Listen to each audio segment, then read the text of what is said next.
Macmillan Audio presents The Revenant by Michael Punke. Read for you by Holter Graham.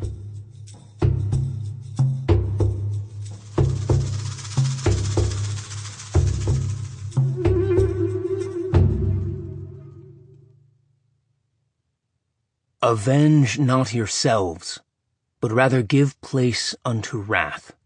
For it is written, Vengeance is mine. I will repay, saith the Lord.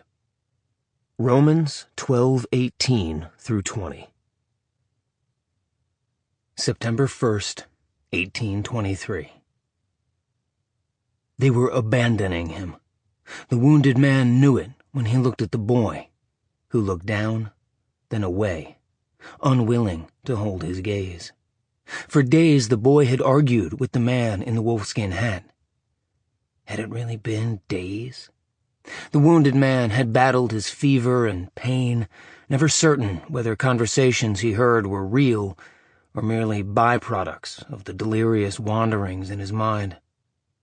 He looked up at the soaring rock formation above the clearing. A lone, twisted pine had managed somehow to grow from the sheer face of the stone. He had stared at it many times, yet it had never appeared to him as it did at that moment, when its perpendicular lines seemed clearly to form a cross. He accepted for the first time that he would die there in that clearing by the spring. The wounded man felt an odd detachment from the scene in which he played the central role. He wondered briefly what he would do in their position. If they stayed and the war party came up the creek, all of them would die. Would I die for them, if they were certain to die anyway? "You sure they're coming up the creek?" The boy's voice cracked as he said it. He could affect a tenor most of the time, but his tone still broke at moments he could not control. The man in the wolfskin stooped hurriedly by the small meat rack near the fire, stuffing strips of partially dried venison into his parfleche. "You want to stay and find out?" The wounded man tried to speak. He felt again the piercing pain in his throat.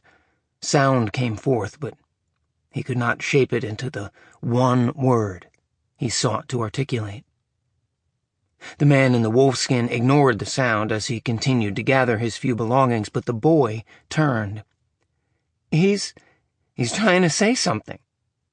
The boy dropped on one knee next to the wounded man. Unable to speak, the man raised his working arm and pointed. "He wants his rifle," said the boy. "He wants us to set him up with his rifle." The man in the wolfskin covered the ground between them in quick, measured steps. He kicked the boy hard, square in the back. "Move, goddamn you!" He strode quickly from the boy to the wounded man, who lay next to the meager pile of his possessions: a possibles bag, a knife in a beaded scabbard, a hatchet, a rifle, and a powder horn. As the wounded man watched, helplessly, the man in the wolfskin stooped to pick up the possibles bag. He dug inside for the flint and steel, dropping them into the pocket on the front of his leather tunic. He grabbed the powder horn and slung it over his shoulder. The hatchet he tucked under his broad leather belt. "What are you doing?" asked the boy. The man stooped again, picked up the knife, and tossed it to the boy. "Take that." The boy caught it, staring in horror at the scabbard in his hand. Only the rifle remained. The man in the wolfskin picked it up, checking quickly to ensure it was charged. "Sorry, old Glass. You ain't got much more use for any of this." The boy appeared stunned. "We can't leave him without his kit." The man in the wolfskin looked up briefly, then disappeared into the woods. The wounded man stared up at the boy, who stood there for a long moment with the knife. Sample complete. Ready to continue?